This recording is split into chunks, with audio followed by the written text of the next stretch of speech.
Hey, this is Dayna at the Arts Partnership, except today I'm not at the Arts Partnership. I'm at Partner FM Ballet and Gasper School of Dance, talking with Matt Gasper, my longtime friend. I won't say old friend, longtime friend.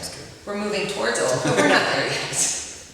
Matt's the executive director, the head choreographer, main cleaner, mopper, duster, sweeper, you name it, Matt's doing it. I'm the janitor of the arts. That's what I do. No. Yeah, I'm the artistic director. I'm the artistic director of the FM Ballet Company. I've been that for almost 10 years now. Unbelievable. That is what proves we're getting old. Yes. And I'm also the owner of Gasper School of Dance here in Fargo that I took over from Kathy and Eddie Gasper about the same time, about 10 years ago. Yeah, and we're here and we're getting ready for a concert coming up. It's called Legacy. It's right there, Legacy. It's a dance tribute to the late Eddie Gasper, my father, who passed away this summer, and it seemed like the right time to do this. And it's November 7th at 7 p.m. at NDSU, and it's going to be a heartfelt tribute. And those who have grown up in this community and have seen their performances of Christmas Holiday to Jazz on a Shoestring to the performances with the Symphony and Jazz Arts Group and all those other collaborations they've done, you're going to see something that is going to go, oh wow, I remember that, and how amazing and what a gift. I'll just say right now, I expect to cry through the entire thing. It's just kind of how I roll. It's going to be great. I have a great team working with me. Patrick Kasper, my brother from another mother. Literally. Yeah. He is helping me. I guess not literally. That's not clear. Not literally. No. You don't share a father. No, we don't share a father. Not at all literally. Figuratively. Figuratively. And figuratively we share a father. Figuratively, yeah. Anyway, this could either go a really good way. It's not starting off so great. No. It can only go up. All right. So the Legacy, Patrick and I put together this concert that takes great numbers from the past. Everything Old is New Again, 54 Boogie Blues, Basie, Toy Shop Fantasy, Be a Santa, and wonderful song Tim Holmley's going to be singing. Don LaRue is putting together a whole big slide, video, AV kind of thing, and it's going to be a magical night, and I'm really looking forward to it. And then I'll be dancing as well at the end, and the idea of the concert was I was actually going to do a tribute to my father, and it was going to be a roast, like a Dean Martin roast kind of thing, and that's what we were going to do. But he passed away, and so I'm like, well, we need to do something else. We need to remember him and remember his legacy somehow. And so I'm like, hey, let's do a concert. That's what he would have wanted to do. That's what you would do as a dancer. And he wanted to, he's like, just, his main thing, and his special thing is that he actually said, do a dance concert. He's like, when I go do a dance concert, I remember him telling me that. And he's like, but I want you to have a center special for me. And so so throughout the show, you'll see a center stage, and that's how we're going to start, and that's how we're going to end. And he's like, that's how I would like to be remembered. And he... I know, see? He was a song and dance man. He was a hoofer. A hoofer. Yeah, he was a good old hoofer. He was a good old hoofer. And going through some of the archives and his career, 1929 was when he was born. And he immediately, walked right away, was still walking, not a crawler, and came out tapping. And my great uncle Sandy taught him how to tap dance. My great uncle Sandy was a vaudevillian salesman, and he would use Eddie as bait to bring and bring in the crowd, so that he'd be out tap dancing and stuff like that. And so we'd get a tap dance, and my great Uncle Santa would be like, here's some snake oil, or whatever they sell, whatever they sold back then, or whatever it did. And so that's kind of how he started tap dancing. And Hoofer from day one. And when we moved here, he actually got a job at MSUM teaching acting. And we were trying to, my mom was, just had my brother, Marty, and then they were going to get back in shape and head back East Coast as soon as, Marty was old enough, and went back to New York and grind. And they ended up staying in the Fargo Moorhead area because there was a need.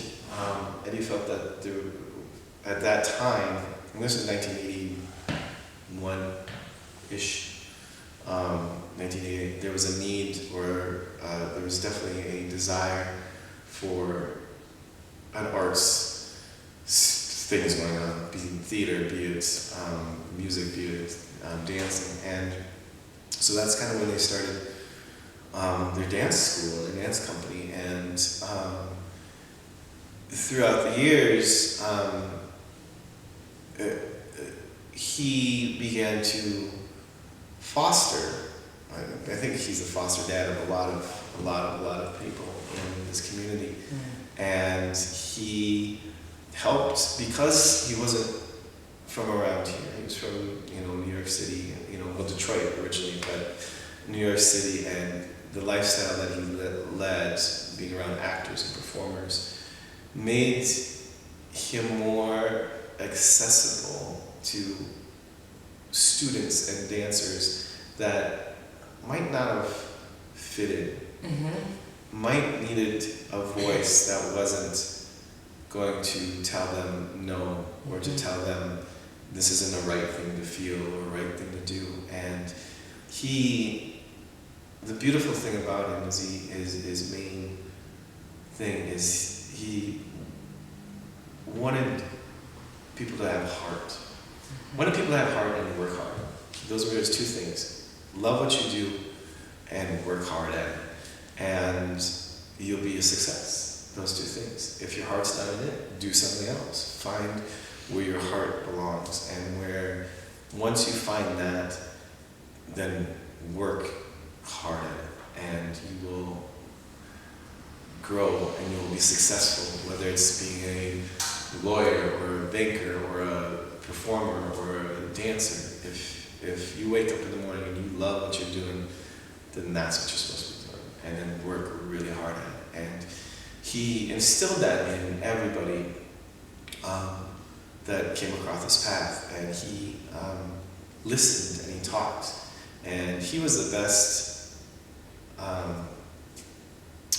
You'll probably have to edit this bullshit artist that was around, and he could shoot the breeze with you the entire for days, and he made you feel comfortable, and he made you feel like part of his family. And that was one thing about the company, and that's one thing I try to do with our company, is that every dancer and every performer we come across, or we come through our doors, as soon as you step into the studio, you're one of us, you're part of our family.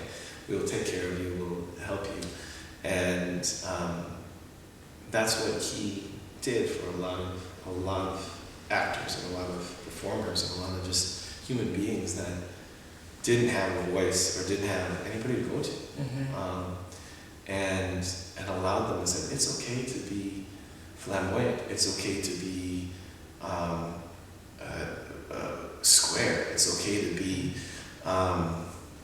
whatever you want to be, it's okay. And that's what everybody, there was more people over at my house growing up than he would spend more time. It was a little annoying growing up, because it was like, I wanted to be those people. I was like, why isn't he with me? It's like, I'm his son, I should be. But all these other guys that would come over and that needed him, and I had to share him, and I shared him. and that was sometimes difficult.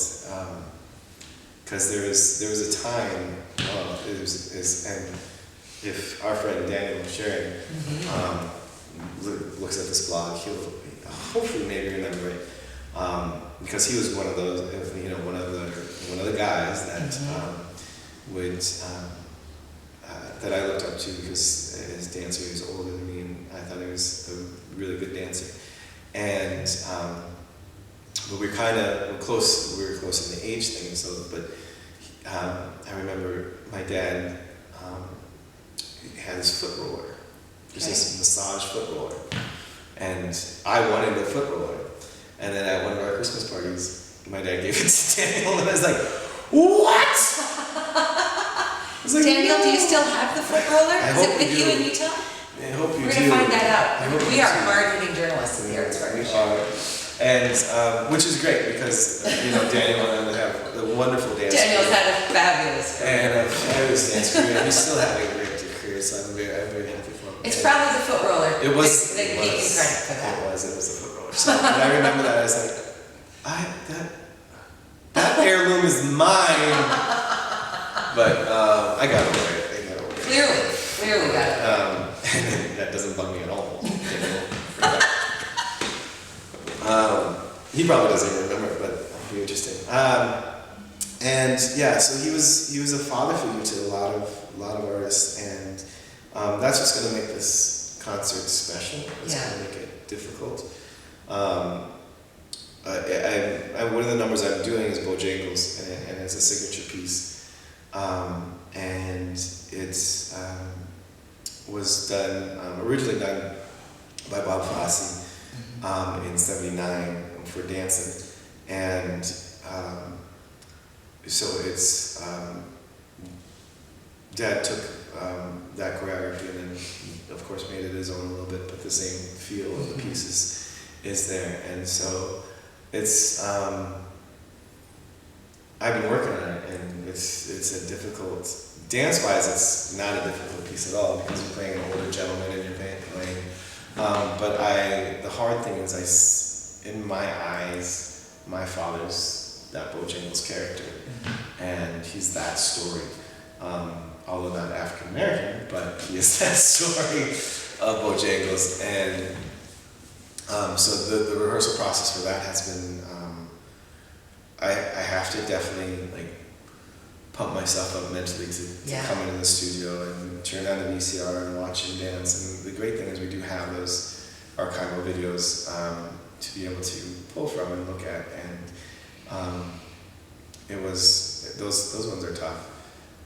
So hopefully I can do it justice. I don't know. Well, you know what, you're honoring him as a son, as a choreographer, as a dancer, as a person who is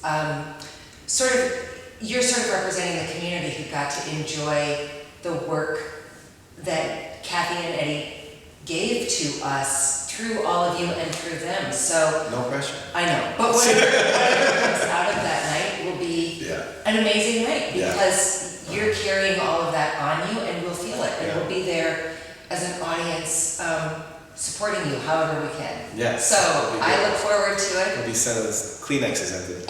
I will come with my own gigantic box and share them if I have any left. And the other thing, the beautiful thing about that evening is because it'll be, he was a family to everybody in town, and then everybody kind of knew him. And the beautiful thing about this concert is we wanted it to expand further than just the one night, and so I came up with a crazy idea of let's try to fund, let's help the arts as well. Let's be able to help young artists. And my biggest thing was I wanted to be able. So many times kids have come to me and said, "Do you have scholarships? Do you have work study? Do you have? How can I get my kid into dance?" And I'll, mouth the floor, whatever it takes. I'll get my kid just want to dance. And Eddie wanted the arts accessible to everybody, and there'd be many times that he would give away so many dance classes. Be like, "Yeah, you just come to my dance class," and it's amazing if you even pay the bills. The amount of dance classes he gave away, and but because of his heart was so big. And so what we decided to do is so that artists, whether it's singers, whether it's dancers, whether it's actors, whether it's musicians, performing artists would have the opportunity to be able to access funds so that they can continue their educations of dance, singing, acting, whatever it is. And it's called the Eddie Gasper Legacy Fund. It's being handled by the FM Area Foundation. Is handling the business part of it, and but it's EddieGasperLegacyFund.org, and you can donate, and that's money. Then will have a committee that looks at it and says, hey, this little boy Tim needs to dance, and he doesn't have the means, so let's try to help him. And that's hopefully will be a great thing, and hopefully that the other arts organizations like FMCT and Trollwood and the West Fargo ones that charge a fee for their students to participate in, which it has to happen. Yeah. But there's so many kids that want to do those types of programs that can't afford it, and why should that kid who's just as talented as that kid not be able to have that opportunity and be like, well, I really wanted to act when I was a kid but couldn't afford dance classes. I mean, that shouldn't happen. That should be, especially for dance, I feel should be accessible to everybody. Everybody should be a chance. Whether they are good at it or not, they should be at least I was never particularly good, but I did pursue it a little bit. And so that's the great thing about the legacy, that the other arts organizations in this town will be able to go, oh, I want to more funding, and that they'll be able to tap into another avenue. Okay, so one more time, Legacy concert is what day? November 7th at 7 p.m. at NDSU Fine Arts Center, Reineke Fine Arts Center. And you can get tickets by going to 701-231-7969 or ndsu.nodac. No, scratch that. Tickets.ndsu.nodac.edu. We'll get it up on our website too. Awesome. Matt, good luck. I Thanks. can't wait to see it. Can't wait to see you in the audiences. All right, take care. Thanks.